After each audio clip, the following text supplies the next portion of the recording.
Come straight back. Oi, come straight back. We spotted two guys just slip off the bank and into a rip and could not swim a single stroke. He was the worst swimmer I've ever seen in my life, though, and I knew he didn't have long. Quinn's got two. Two drowning swimmers, one lifeguard. Fortunately, a surfer arrives to back up.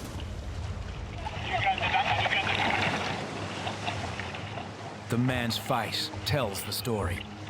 It was crazy. Hey, I'll never get that face out of my mind. Like, he accepted he was gone. That was a bad one.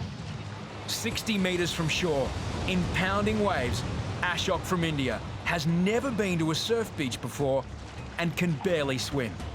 Oh yeah, he's got him. He's got him so sweet. But there's another problem. I got him on the board and I didn't realise he just had so much stomach that you couldn't actually balance him straight up because the board was too tibby. I could paddle a little bit, but then even that was just too hard to get him in, and then it got very serious.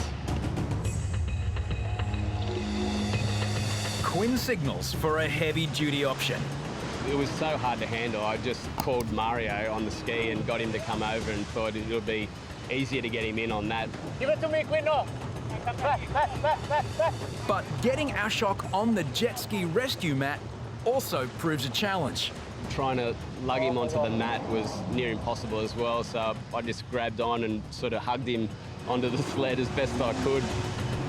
The recovery is unconventional, but effective. We got there in the end, and it just showed how close he was too, because I had to help him up the beach. He could hardly walk. Ashok and his wife are visiting family living in Sydney. He's my brother-in-law and he's my father-in-law. Yes. So we are local, yeah. But he's from India, so he came for 3 months. Ashok nearly died, but he's not planning to tell his wife about it. My mother-in-law, she doesn't know, and the reason we don't want to tell her because we're afraid that she might not let him in again in the beach, you know. What she doesn't know doesn't hurt her. Nah. Or your dad. Yeah.